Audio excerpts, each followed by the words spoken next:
Vamos começar esse vídeo aqui fazendo uma brincadeira. Quem disse a seguinte frase nessa quarta-feira, 24 de novembro de 2021? Eu defendo a absoluta liberdade de expressão. Sou absolutamente contra a censura prévia.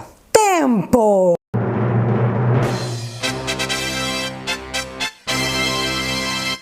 Então, o autor dessa belíssima frase digna de uma verdadeira democracia é Alexandre de Moraes. Fala sério, você não quer chutar ele, né? Então, o negócio é que eu não posso comentar o que eu acho dessa frase dita por Alexandre de Moraes, porque eu tenho medo de sofrer uma censura prévia e ter o meu canal derrubado, ou quem sabe as minhas contas nas redes sociais deletadas.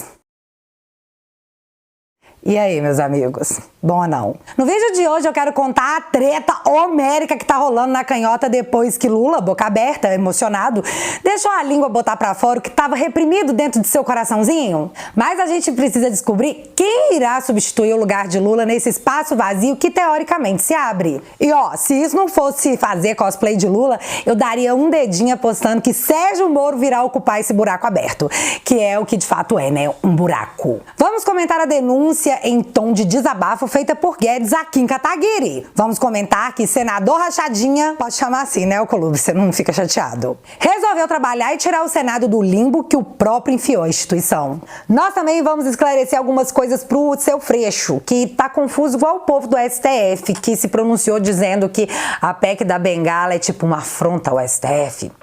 Vamos falar disso. Vamos falar do Moro, porque sim, ele passou muita vergonha e assim, é super legal expor isso? É, super. Mas o negócio é que ele deixou escapar uma coisa que eu considero muito perigosa e a gente precisa estar atento a isso. Muito atento, na verdade. Mas também vamos falar do quanto a oposição trabalha contra o cidadão por pura picardia política. Não interessa se é bom pra você, se é bom pro Bolsonaro, não serve. E eu vou provar pra vocês o quanto eles estavam errados. E pra finalizar, carnaval. Eu sei que o Natal tá mais perto, mas nós vamos falar de carnaval e essa reflexão é extremamente importante. Sem mais delongas, bora falar desse povo que tem zero interesse político e está cheio de boas intenções no coração, das quais o inferno tá cheio.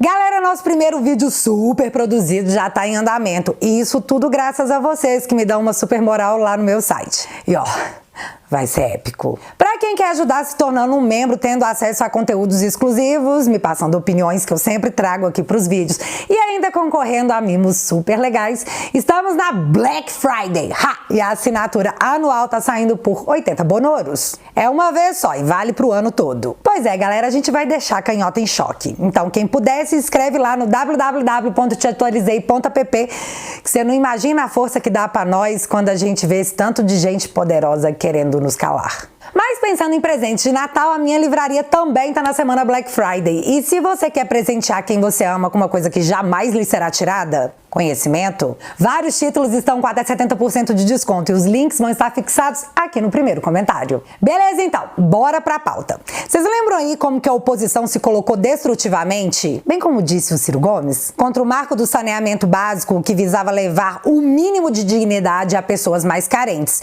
E esse projeto foi totalmente repelido pela esquerda pelo simples fato de ser um projeto do governo. Projeto que beneficiava pessoas. Pessoas felizes costumam reeleger políticos, então, na minha constatação, melhor não deixar as pessoas felizes. A cada R$1 investido em saneamento básico, são economizados R$4 na saúde. Lembre-se sempre disso. Com muita luta, o projeto foi aprovado. E aqui está o resultado dele. Marco do saneamento amplia investimentos e multiplica a carteira do BNDES. Mas sejamos mais específicos. Em 2018, os investimentos em saneamento básico eram de 3,6 bilhões. Em 2019, 2,6 bilhões. Já em 2021, note a sutil diferença. 35,3 bilhões. É simplesmente 10 vezes mais investimento que a oposição queria negar ao cidadão. Galera, isso significa que até 2033 todos os brasileiros terão acesso a saneamento básico, que o próprio nome já diz. É básico. Antes a previsão era para 2050. E aí eu te pergunto, tá ruim pra quem? Pra quem não queria que o projeto fosse aprovado por motivos políticos. E apenas isso. Você entendeu? Se não entendeu, me fala que no próximo vídeo eu peço pro meu filho desenhar e eu te dou pra colorir. Combinado? Ponto. Agora vamos então falar de vergonha alheia, e eu vou tentar não falar muito do Moro, apesar que vergonha alheia, Moro, super combina, porque maiores detalhes estarão em um vídeo especial só pra ele, porque ele merece, vocês merecem. Vamos todos entender o porquê de muitos paranauês. E eles vão ser explicados. Então, eu não sei se vocês viram, mas o Moro deu uma entrevista para a CNN e eu achei uma grande oportunidade de conhecer quem de fato é o político Sérgio Moro. Porque até então ele tem a salvaguarda de ser o juiz da Lava Jato, já que como ministro da Justiça ele bateu palma para os atos autoritários contra pessoas sozinhas em praças. Certa vez, e assim, nem tem muito tempo, bem quando a Lava Jato estava mandando anjinhos para o Chilindró, o STF decidiu que não podia mais usar algemas, porque, né, mó sacanagem isso aí, pra quem vai expor a pessoa esse tipo de vexame? Porém, nós assistimos trabalhadores sendo algemados pelo terrível crime de trabalhar. E antes de eu continuar a me aprofundar na entrevista do Moro, eu tenho que deixar claro qual o meu ranço nessa situação. Governadores e prefeitos que declararam tais medidas, que soldaram portas de comércios, que reviraram mercadorias de feirantes na rua, impossibilitando seu ganha-pão em nome da ciência, continuavam a receber seus salários pagos religiosamente todo mês. O povo do Ministério Público, que do nada ganhou autoridade para decretar lockdown, também. Todo mundo com seus salários em dia pagos por essas mesmas pessoas que foram jogadas à própria sorte por quem, nem de longe, sentiu na pele o pânico de abrir a geladeira e ter apenas água. Quem aí não lembra do post da Vera Magalhães, jornalista, que tem seu registro para arrecadações de tributos como datilógrafa, vai entender. Postando vinho com frios com a legenda quarentene-se. É empatia que chama, né? O que esse povo não viu, mas eu vi, foi pai de família comendo fubá. E enquanto políticos do alto escalão, assim como os mais ricos empresários, eram salvos do uso das algemas, ao cidadão que só queria trabalhar, esse benefício não foi dado. Com a anuência de Moro, do ministro Moro. Senhor ministro da Justiça, por favor. Foi decidido há pouco tempo que não podia botar algema em quase ninguém. Por que estão botando algema em cidadão que está trabalhando, ou mulher que está em praça pública, e a justiça não fala nada? Tem que falar, pô! Vai ficar quieto até quando? Galera, foi pesado demais. Se vocês esqueceram, eu me recuso a esquecer. Continuando, o Moro estava lá na CNN e ele foi perguntado sobre qual seria a sua posição numa reforma administrativa que abolisse os privilégios no judiciário, a qual ele pertenceu grande parte de sua vida. A resposta do Moro, político, foi: veja bem, o problema do servidor público é que uns trabalham, outros não. A gente tem que dar incentivo para essa galera trabalhar. Vamos ter que exercer a meritocracia, porque todo mundo quer saúde de qualidade. Nós temos que diminuir custos desnecessários, mas eles não são os vilões. Isso é super simples de resolver, é um problema de gestão. Nisso a cara do William Vac tava assim. É sério, né? Nem piada, a cara dele era essa mesma. Eu acho que percebendo a cara do seu Vac, o Moro me solta isso aqui. E eu vou abrir aspas pra ninguém falar aqui que eu tô tirando nada de contexto. Nós temos que ter uma reforma administrativa que pode ser feita via constitucional, mas também nós podemos tomar medidas na via legal. What? Deixa eu entender, o Moro tá dizendo que pode sim, claro, por que não, fazer uma reforma administrativa via constitucional, né, que ele diz que é super fácil. Ou seja, prevista na Constituição, ou via legal. Mas o que seria uma via legal? Seria uma via judiciária? Moro poderia estar pensando numa reforma feita e chancelada pelo judiciário? Foi isso que aconteceu? Porque assim, foi o que eu entendi. E galera, isso é muito sério, porque nós estamos assistindo hoje o judiciário transbordar suas atribuições em cima dos demais poderes. Se for isso realmente que o Moro quis dizer, ele entende que as vias legais poderão passar por cima das vias constitucionais. Então, o Congresso pra quê? Tudo que não é constitucional por si só é inconstitucional, e eu espero que isso fique muito claro. Mas só pra finalizar, foi no final desse trecho que a minha cara ficou tão quente que dentro de mim quase que saiu um... Ai, meu Deus, coitado! Que situação! Após falar um de um mês sensacional e o Vac continuar com aquela cara de quem tá tentando entender javanês, o entrevistador solta o seguinte: eu não sei se quem nos assiste entendeu se afinal de contas o senhor lutaria contra determinados privilégios no funcionalismo público, mas deixo a seu critério se quiser prosseguir nessa linha. Certeza que na cabeça do Moro tava passando: como assim você não entende o dialeto de um mês de embromation? Droga, vou ter que usar a carta Lava Jato. Aí ele foi lá e respondeu: não, Não, pera, é que a minha vida sempre foi lutando contra privilégios. A Lava Jato representa o fim do privilégio da impunidade de quem comete corrupção. Essa foi exatamente a resposta do Moro. Sim, e esse fim de privilégio de impunidade é muito bem observado quando vemos o Lula na Europa, bancado com dinheiro público via fundo partidário, falando para todo mundo as suas ideias autoritárias com uma quase licença poética concedida por jornalistas. E claro, candidatíssimo à presidência da República, cargo que agora o Moro almeja. O bom é que, segundo o próprio Moro, ele não guarda nenhum rancor do Lula, tipo, foi sim o maior esquema de corrupção do mundo. Eu fui considerado suspeito, mesmo com 2 condenações em tribunais superiores que chancelaram a minha sentença. Eu defendi o Fachin quando ele livrou o Lula de todas as coisas que eu o sentenciei, mas eu não guardo rancor porque os privilégios da impunidade acabaram. Sim, acabou. E você sabe o que é mais interessante? Moro foi lá no Senado e sabe-se lá por quê, já que ele não ocupa nenhum cargo político ainda, para se posicionar contra a PEC dos precatórios. O cara foi lá para tumultuar uma necessidade do governo para pagar Auxílio Brasil pra galera que quebrou com o Fica em Casa, senão você pode ser preso, defendida pelo próprio Moro. E por outro lado, a pessoa que infringir essas medidas determinadas pelos médicos, autoridades sanitárias, de isolamento ou quarentena, pode estar cometendo um crime. E aí vai ter que responder perante a justiça, podendo até ter que cumprir uma pena de prisão. E o importante de frisar nisso tudo é que você não vê o Moro atacar o Lula. E na mesma contrapartida, você também não vê o Lula atacar o Moro. Ambos estão absolutamente focados no Bolsonaro. O que me leva à seguinte conclusão. Moro quer Lula no segundo turno porque acha que ele vai ter mais chance de vencer. Já o Lula quer o Moro no segundo turno porque assim ele acha que vai ter mais chance de se eleger. Ambos eu daria meu dedinho nessa aposta, se isso não fosse me transformar em cosplay de Lula. Que tá rolando assim um combinado, quase um pacto de não agressão. Foca no Bolsonaro. Vocês também perceberam isso ou eu tô ficando doida? Aliás, o próprio MBL, a secom do Moro, já disse que não só o Moro como a Lava Jato são canhotas. E não duvida não, porque o vídeo com esse sincericídio tá lá no meu Instagram, tá? Então pode ser que não seja tão loucura assim. Sobre as falas absurdas de Lula sobre o ditador da Nicarágua, sabe o que o Moro disse? É preocupante candidato que flerta com o autoritarismo. E eu só quero lembrar que nessa mesma entrevista, o Moro considerou uma outra via para uma reforma administrativa que não seja constitucional.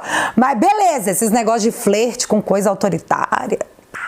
Então, tipo assim, o Moro tá dizendo que o Lula flerta com o autoritarismo. Flerta. Really? Segundo o pai dos burros, flertar significa demonstrar interesse. Defender regimes autoritários não é flerte, é relacionamento sério. Dar dinheiro para ditaduras, aí já é casamento. Dizer que quer regulamentar os meios sociais, coisa que vemos na China, na Coreia do Norte, na Síria, em Cuba, aí já é bodas de ouro, meu filho, não é flerte não. Mas mais uma vez, as críticas de Moro a Lula são suaves, entre linhas, são quase gentis. Beleza, agora eu quero falar sobre fingir demência em níveis profissionais. Eu acredito que todo mundo já tá sabendo que foi aprovado na CCJ a PEC da Bengala, que voltaria para a idade de 70 anos a aposentadoria de ministros do STF. Agora essa PEC vai para uma comissão especial para ser analisada. E tá, antes eu preciso só te explicar como que as coisas funcionavam, como que elas mudaram e como a gente vai tentar reverter essa bagaça. A idade para a aposentadoria de ministros do STF era de 70 anos. Porém, em 2015, governo da Dilma, quando a Lava Jato estourou e todo mundo já estava sabendo da sujeirada toda envolvendo o Partido dos Trabalhadores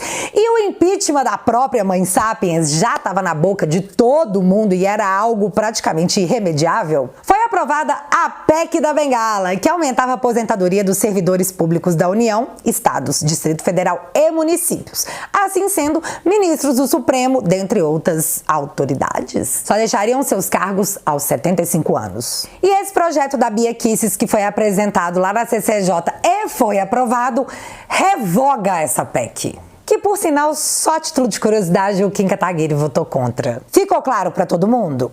Ótimo. E aí me aparece no Twitter Marcelo Freixo com a cara mais limpa das galáxias pra postar o seguinte. Sob o comando da extremista Bia Kicis, a CCJ da Câmara aprovou proposta que antecipa a aposentadoria de ministros do STF.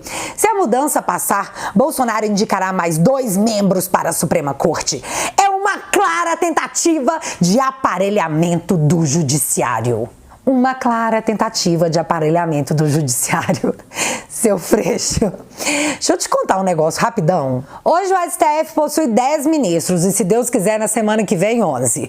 Mas calma que eu já chego lá. Lewandowski, 72 anos, indicado por Lula, do PT. Carmen Lúcia, 66 anos, indicada por Lula, do PT. Dias Toffoli, 52 anos, indicado por Lula, do PT. Luiz Barroso, 62 anos, indicado por Dilma, do PT. Edson Fachin, 62 anos, indicado por Dilma, do PT. Dia 31 de outubro, votamos Dilma Rousseff para a presidência do Brasil. Rosa Weber, 72 anos, indicada por Dilma, do PT. Pera, a Rosa Weber é mais velha que a Carmen Lúcia? Meu Deus do céu, dona Carmen, bora tirar um tempo dessa vida louca, tal, e cuidar dessas cutis, fia. Luiz Fux, 67 anos, indicado por Dilma, do PT. Aí nós temos o Gilmar indicado por seu Ceboso, Alexandre indicado por Temer e Cássio por Bolsonaro. Freixo, você entende que de 10 ministros do STF, 7 foram indicados pelo PT e você quer levantar o dedo na cara de alguém pra falar em tentativa de aparelhamento do judiciário? Você realmente acha que a gente é tão burra assim? O pior é que eu acho que você acha. Mas você sabe quem também acha que a gente é Juninho? A Folha. E aí chegou a hora de falar de treta. Galera, eu tô rindo e não é pouco da situação que a Folha de São Paulo se enfiou. Nos últimos dias, de forma gradual, ela vem botando no fudoril do Lula, o que é ótimo, já que a Folha, que é quase um reduto canhota, quando expõe o Lula, ela fala pra sua própria bolha, o que tem gerado uma certa histeria entre os assinantes que estão postando no Twitter os prints do cancelamento de suas assinaturas, porque não querem, segundo eles, financiar a campanha do ex-juiz Moro. Dá uma olhada nos posts recentes e eu já vou expor pra vocês mais uma hipocrisia que... Ai, gente, que ranço. Eles acham, tipo, que aqui é todo mundo palhaço. Tá, calma, primeiro os posts. Lula e o PT não conseguem defender a democracia. Partido é contra ditaduras, desde que sejam de direita. Mas como assim, gente? Esses dias atrás a dona Eliane Cantanhede disse que na turnê do Lula na Europa, ele se comportava como um estadista. Estadista! Mas, gente... Tá, mas esse outro post aqui foi a pá de cal. O que a Folha pensa? Ou seja, é o pensamento da Folha. Eles estão falando por todo o jornal. Democrata flexível. A defesa de ditadores amigos por Lula e pelo PT vem de longa data e não vai mudar.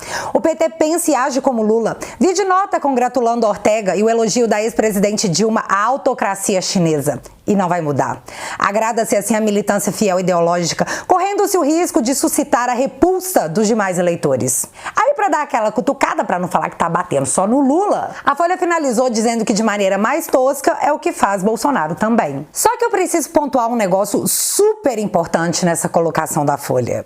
Ela diz que a Dilma tá elogiando uma autocracia chinesa. Autocracia, autocrata, alguém que possui um poder absoluto, poder concentrado em uma única pessoa, o oposto de uma democracia. Tá, Folha, mas vem cá, não são vocês que vendem matérias de seu jornal justamente pregando o quanto a China é um lugar lindo e maravilhoso? Gente, mas olha só, sim, são vocês sim. Então vocês estão criticando o Lula, com toda a razão, diga-se de passagem, por defender ditaduras, mas vocês vendem anúncios em seus jornais para uma autocracia, em suas próprias palavras, e aí vocês querem mais democracia, vocês lutam por democracia, porém vocês vendem as maravilhas de uma ditadura? Literalmente vende, é uma matéria paga. Ha! Enfim, a hipocrisia. E para terminar, o suco de conteúdo de qualidade, me aparece o Brasil 247 com a seguinte matéria. Golpista em 1964 e 2016, Folha questiona compromisso democrático de Lula. Jornal dos Frias, que apoiou o golpe militar de 64 e o parlamentar de 2016, usa o caso da Nicarágua para fazer campanha contra o Lula. Mas então, povo do 247, ficou difícil vender a imagem do Lula democrático quando ele e o PT saem em defesa de um ditador mundialmente conhecido. Aí complica. Canhotada! A Folha soltou a sua mão. Sobre isso, eu tô dividida em qual torcida eu tô me encaixando. Se eu tô na galera que grita... Briguem, briguem, briguem, briguem! Ou se eu tô junto com a galera que tá berrando... Joga lama! Não, joga gelatina! Acho que até ano que vem eu me decido. Bom, mas mudando totalmente de assunto, galera, o milagre aconteceu. O presidente da CCJ no Senado, acusado de cometer rachadinha com testemunhas, documentos e tudo mais, eu aguardo para ver o que isso vai dar, se manifestou após 4 meses sobre a sabatina do Mendonça. Após 4 meses e um discurso de "oh meu Deus, eu tô sendo atacados até pela imprensa", Alcolumbre marcou a sabatina do Mendonça para a semana que vem. E aliás, o Alcolumbre disse que o Pacheco ficou em cima dele. Isso porque essa situação nunca antes vista já estava estourando no colo do próprio Pacheco. E como presidente do Senado, o negócio já estava feio. E do nada começou a ficar horroroso. Enfim, teremos um desfecho semana que vem. Aguardando aqui as cenas dos próximos capítulos. Girando de novo, vamos falar de Paulo Guedes, que foi até a Câmara dos Deputados para explicar para deputados da oposição que uma coisa não se torne legal só porque eles querem. Kim Kataguiri chegou no melhor estilo pipipi, popopó. Guedes, por que você ganha dinheiro com coisas lícitas? Para de dificultar minha vida porque eu te acuso de crime e você desmente. E isso é um Dória. Para! Em resumo, galera, foi muito difícil assistir um cara honesto sendo atacado por abutres com interesses eleitoreiros. Quer chegar à presidência da República. Sim. Só que, do nada, Paulo Guedes resolveu fazer um desabafo sobre o MBL, mais específico, o Kim Kataguiri. Galera, presta atenção no que disse o Paulo Guedes e é bem interessante. O deputado Kim Kataguiri não é uma instância pertinente.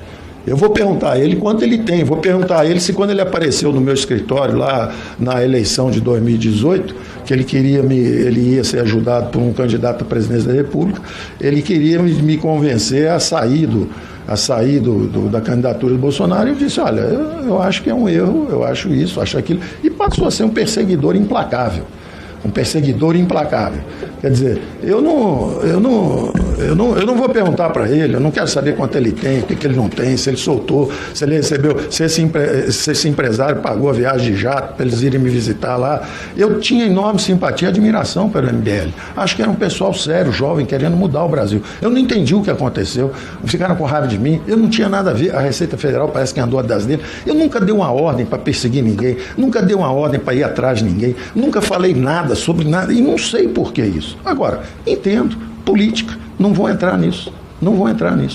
Vamos destrinchar aqui. Então, o Kim era super amigo do Paulo Guedes, que ele se sentiu no direito de ir até lá com um jatinho pago por um empresário, com um candidato à presidência por trás, para pedir pro Paulo Guedes sair do governo. E aí o Paulo Guedes respondeu, não, obrigado. Também ficamos sabendo que a Receita Federal foi atrás, pelo que eu entendi, da galera do MBL. E o Paulo Guedes ficou com a sensação que o Kim poderia estar achando que ele estava por trás disso tudo. Ah, menino, eu acho que eu lembro disso. Tem matéria aqui do IG, para quem não lembra. Líder do MBL criou estratégia para não pagar impostos, diz Receita. Família de Renan Santos, líder do movimento, adotou estratégia para lucrar às custas dos consumidores, segundo decisão. Mas não sei, hein? Será que é essa matéria? Porque tem essa outra aqui. 2 homens ligados ao MBL são presos em São Paulo. MP investiga lavagem de dinheiro. Polícia Civil informou que os envolvidos teriam desviado mais de 400 milhões de companhias ligadas à disseminação de fake news. E ó, quem tá falando isso aqui é a CNN, hein? Se for pra ficar bravinho, fica com a CNN. Eu tô aqui só lendo a matéria.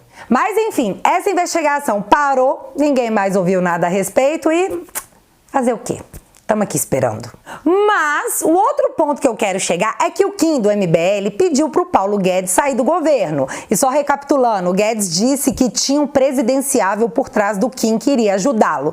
Ou algo assim. Gente, você sabe quem mais pediu para o Guedes sair do governo? Chuta. Seu Agripino. E segundo a matéria, Agripino ligou pro Guedes no fim de semana passado, da época, né, que isso foi em 2020, após Sérgio Moro se demitir como ministro da Justiça, o aconselhando a deixar o governo. Salve sua biografia! Vocês lembram, né? E aí o Guedes respondeu assim, prezado, não estou à venda. Brincadeira, mas já pensou? Seriam saudades do que a gente não viveu. E só pra encerrar aqui, vocês lembram que o Alckmin era um presidenciável da época. Vocês também lembram que o Kim respondeu que entre Alckmin e Bolsonaro, ele preferiu o Alckmin. Que, aliás, tá super cotado pra ser vice do Lula, que, segundo o próprio Alckmin, o deixou super honrado. Alckmin foi praticamente o padrinho do Agripino. E no meio disso tudo, eu não tô insinuando nada. Eu sou apenas uma mente muito curiosa. Apenas isso.